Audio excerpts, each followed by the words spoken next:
सुंदरी, ये नाम सुनते ही उसके तन बदन में जैसे आग सी लगने लगी।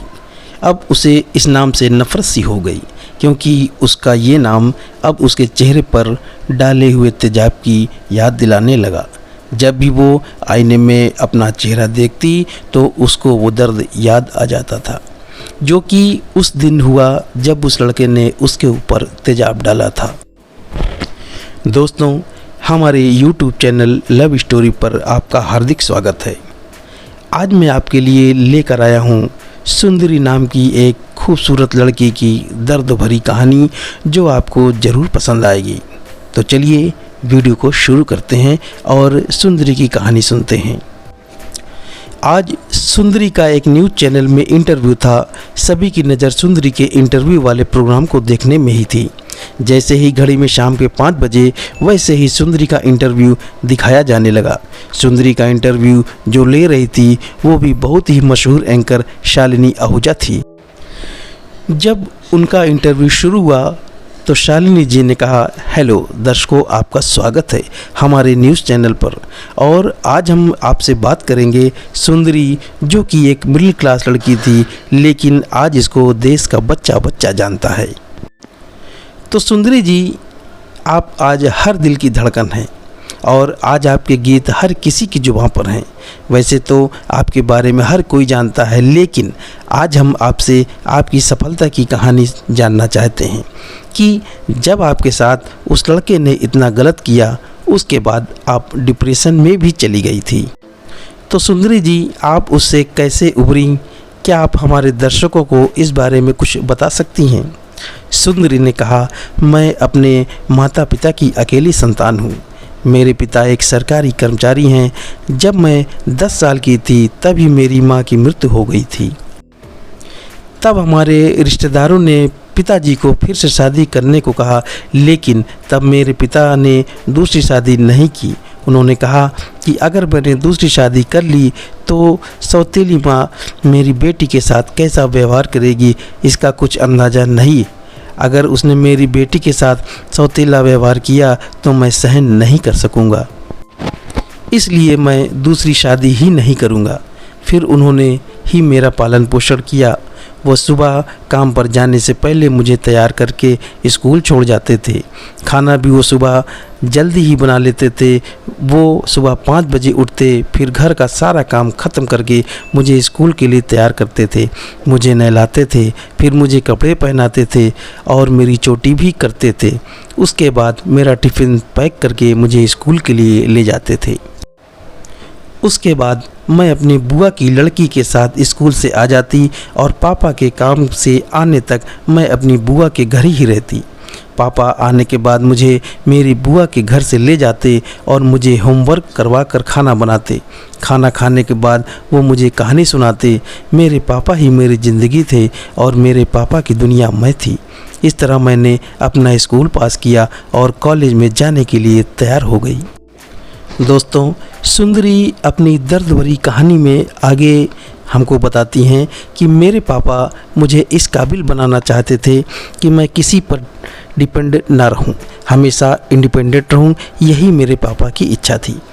फिर मैंने कॉलेज ज्वाइन कर लिया और साथ ही मैंने एक पार्ट टाइम जॉब भी शुरू कर दी, जिससे मेरा कॉलेज का खर्च भी निकलने लगा। दिन ऐसे ही बीतते रहे। मैं कॉलेज में एक लड़के से प्यार करने लगी थी और वो भी मुझे बेहद प्यार करता था। जब हमारा कॉलेज ख़त्म हुआ तो मैंने एक फुल टाइम जॉब शुरू कर दिया और जतिन, जिससे मैं प्यार करती थी, वो पुलिस की ट्रेनिंग के लिए दूसरे शहर चला गया। पापा ने मुझे कहा कि जब वो एक पुलिस इंस्पेक्टर बन जाएगा, उसके बाद वो हम दोनों की शादी करवा देंगे। फिर मैं भी अपने जॉब में व्यस्त हो गई। मुझे अपने बचपन से ही गाने का बहुत ही शौक़ था, इसलिए पिताजी ने मुझे बचपन में ही म्यूज़िक क्लास में लगा दिया था। कभी कभी छोटे मोटे इवेंट्स में गाने भी चली जाती थी। इस तरह मैं बस जतिन का इंतज़ार कर रही थी और हमारी शादी के सपने में खोई रहती थी। लेकिन किस्मत को कुछ और ही मंजूर था। एक दिन एक लड़का, जिसका नाम शिवा था, मेरे सामने आया और मुझे एक फूल देकर कहा, मैं तुमसे प्यार करता हूँ, मुझसे शादी करोगी? मैंने उसको मना कर दिया। मुझे लगा कि वो अब मुझे परेशान नहीं करेगा, लेकिन अब वो रोज़ मुझे परेशान करने लगा। रोज़ वो एक गुलाब लेकर आता, वो मेरे ऑफिस के बाहर ही बैठा रहता और मेरा इंतज़ार करता था। मैंने उसको ये भी बता दिया था कि मैं किसी और से प्यार करती हूँ, लेकिन उसने कहा मुझे इससे क्या, मैं तो तुमसे शादी करना चाहता हूँ और शादी करके ही रहूँगा। फिर उसने मेरा हाथ पकड़ लिया। मुझे ये देखकर बहुत गुस्सा आया और मैंने अपना हाथ छुड़ाया और उसको ज़ोर से एक थप्पड़ मार दिया और उससे कहा कि मैं जतिन से प्यार करती हूँ और उसी से शादी करूँगी। उसके बाद मैं वहाँ से चली आई। अगले दिन जब मैं ऑफिस से बाहर आई तो वो सामने ही खड़ा था। उसने मुझे कहा कि मुझे माफ़ कर दो, तो मैंने कहा कोई बात नहीं, मैंने तुम्हें माफ़ किया। उसके बाद वो और ज़ोर ज़ोर से हंसने लगा और कहा तूने क्या सोचा है, ये शिवा तेरे थप्पड़ से डर गया? तू मेरी नहीं होगी तो मैं तुझे किसी का भी नहीं होने दूंगा। शालिनी जी, उसके बाद उसने अपने हाथ में रखी तेजाब की शीशी मेरे चेहरे पर डाल दिया और वहाँ से भाग गया। मेरा चेहरा उससे बुरी तरह से जल गया। उस समय मुझे इतनी जलन हुई कि मैं आपको बता भी नहीं सकती। भगवान इतनी तकलीफ़ किसी को भी ना दे। उसके बाद मुझे मेरे कलीग्स ने जल्दी से हॉस्पिटल में भर्ती किया और मेरे पिताजी को भी बुला लिया। यह सुनकर उनकी क्या हालत हुई होगी मैं अच्छी तरह से समझ सकती हूँ। वो मुझे कितना प्यार करते हैं ये मैं जानती हूँ। मेरा इलाज कई दिनों तक चला। जब मुझे होश आया और जब मैंने अपना चेहरा देखा तो मेरे दुख का अंदाज़ा कोई भी नहीं लगा सकता। मैं इतनी दुखी हो गई, फिर मुझे डिस्चार्ज कर दिया गया। जब मैं घर पर आई तो मैं अपने चेहरे को शीशे में देख देख कर रोने लगी। तब मेरे पापा ने कहा बेटा चिंता मत करो, मैं तुम्हारे साथ हूँ, तुम कभी अकेली नहीं हो, मैं तुम्हारा पापा तुम्हारा साया बनकर हमेशा तुम्हारे साथ रहूँगा। मैं बिल्कुल टूट चुकी थी। मैंने जतिन के साथ जो सपने देखे थे वो सब अब राख हो चुके थे।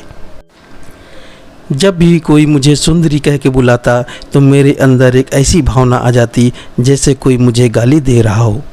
जब से शिवा ने मेरे चेहरे पर तेजाब डाला और कहा कि अगर मैं उससे शादी नहीं करूंगी तो वो किसी से शादी नहीं होने देगा, बस मेरे जहन में यही बातें घूमती रहती, जिससे मैं डिप्रेशन में जाने लगी। हालांकि उसको अब सज़ा हो गई, लेकिन उसकी वो हंसी अब भी मुझे डराती थी।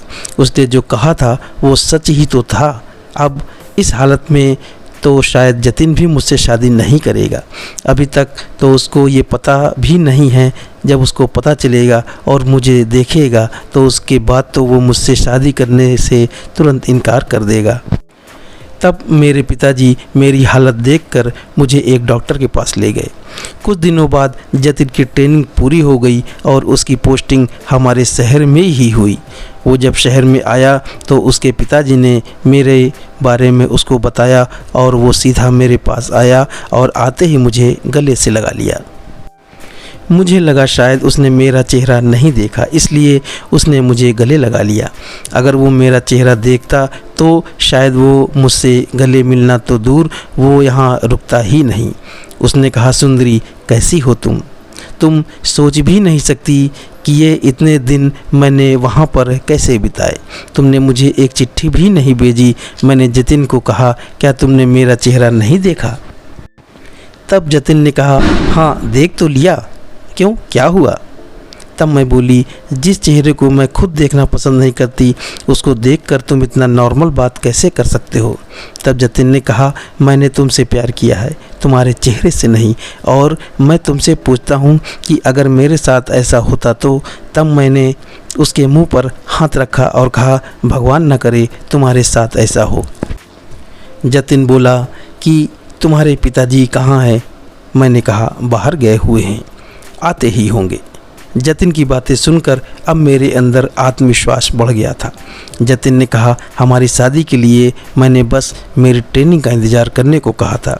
अब पिताजी से कहकर जल्दी से किसी पंडित को बुलाकर हमारी शादी की तारीख निकलवा लेते हैं।